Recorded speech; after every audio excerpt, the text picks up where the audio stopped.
हाँ।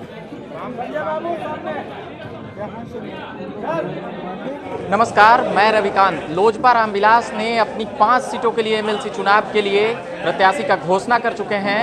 वो घोषणा कर रहे थे हुलास पांडे। तमाम बातें सुनेंगे कि क्या क्या नाम है और कौन कौन लोग हैं जिन्हें एमएलसी चुनाव लड़ने के लिए कहा गया है और आगे भी नाम की घोषणा करने की बात कहे हैं। अभी के लिए देखेंगे कि वीडियो में क्या कुछ हो रहा है, सुनेंगे तमाम बातें। बिहार विधान परिषद स्थानीय प्राधिकार का चुनाव बिहार में होना तय हुआ है।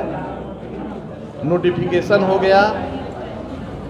आज हमारे पार्टी लोक जनशक्ति पार्टी रामविलास के 5 उम्मीदवारों की घोषणा हम लोग कर रहे हैं।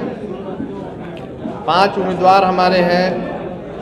गया जहानाबाद अरवल क्षेत्र से श्री सत्येंद्र शर्मा जी, नालंदा से श्री नरेश प्रसाद सिंह जी, रोहतास और कैमूर से रविशंकर पासवान जी, दरभंगा से श्री विपिन पाठक जी, सहरसा मधेपुरा सुपौल श्री गंगा सागर कुमार जी उर्फ छत्री यादव जी। ये 5 उम्मीदवार हमारे यहाँ उपस्थित हैं। 5 उम्मीदवार मजबूती से अपने अपने क्षेत्रों में हमारे पार्टी लोक जनशक्ति पार्टी रामविलास के उम्मीदवार के रूप में चुनाव मैदान में उतरेंगे। चुनाव की तैयारी में पहले से लगे हुए थे और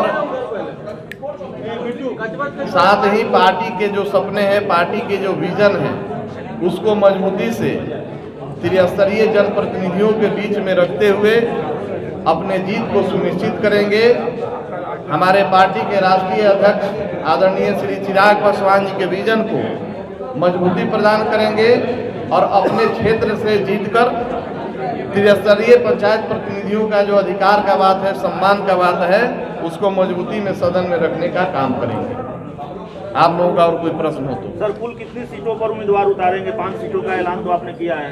देखिए, प्रथम सूची में हम लोगों ने राष्ट्रीय अध्यक्ष जी के अध्यक्षता में दिल्ली में बैठक करके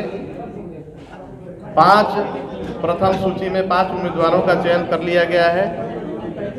बहुत जल्द और उम्मीदवार हमारे जो मजबूती से मैदान में लड़ रहे हैं, उनका भी अविलंब हम लोग घोषणा करेंगे और कुछ सीटों पर पार्टी कुछ उम्मीदवारों को समर्थन भी देने का काम करेगी। वैशाली से उम्मीदवार उतारेंगे?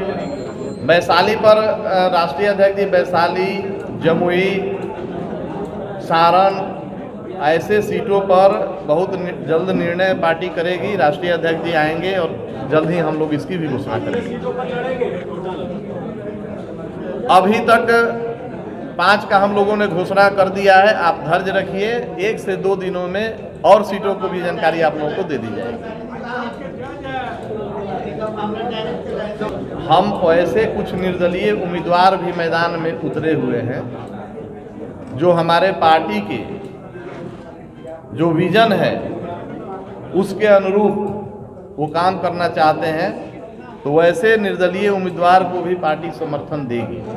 जो हमारे पार्टी के विजन के साथ होंगे वैसे उम्मीदवारों को पार्टी समर्थन देगी। क्या जिस तरीके से विधानसभा चुनाव में हुआ था, क्या इसी बार होगा? वही फॉर्मूला अपनाएंगे क्या? नहीं। आप अगर गौर किए होंगे, जो आप देखे होंगे, आपने लिस्ट को गौर किया होगा, जैसे गया जहानाबाद अरवल श्री सत्येंद्र शर्मा जी, नालंदा से नरेश प्रसाद जी, रोहतास कैमूर, आप भाजपा की तरफ अगर आप इशारा कर रहे हैं तो रोहतास कैमूर में आपको पता होगा कि भाजपा वहाँ से उम्मीदवार ऑलरेडी घोषित कर चुकी है। तो वहाँ भी हम रविशंकर पासवान जी को उम्मीदवार के रूप में उतारे हैं। सहरसा हमारा पहले से सहरसा मधेपुरा सुपौल हमारा सिटिंग सीट रहा है पार्टी का। आज बीजेपी के कोटे में है वो सीट, वहाँ भी हमारे उम्मीदवार उतर रहे हैं। हमारे छत्री यादव जी वहाँ से हमारे उम्मीदवार के रूप में उतर रहे हैं। तो हम लोग बिहार को फर्स्ट बनाने के लिए, बिहारी को फर्स्ट बनाने के लिए पहले पंचायत और गांव को फर्स्ट बनाने का जो विजन है, हमारे ये 5 उम्मीदवार अपने अपने क्षेत्रों में प्रारंभ करेंगे। हमारे पार्टी के राष्ट्रीय अध्यक्ष जी का जो सपना है बिहार फर्स्ट, बिहारी फर्स्ट, उसको मजबूती देते हुए इस बार अपने अपने क्षेत्रों से चुनाव जीत कर आएंगे और विधान परिषद में अपनी आवाज़ को मजबूती से रखेंगे। वैशाली से कैंडिडेट उतारेंगे? वैशाली पर राष्ट्रीय अध्यक्ष जी वैशाली और जमुई का निर्णय करना बाकी है। संभवतः वैशाली से भी हम चुनाव लड़ाएंगे अपने प्रत्याशी को। ये 2 सीटों पर राष्ट्रीय अध्यक्ष जी को स्वयं निर्णय लेना है, बाकी सीटों पर जो निर्णय हो गया है वो आपके सामने हम लोगों ने रख दिया।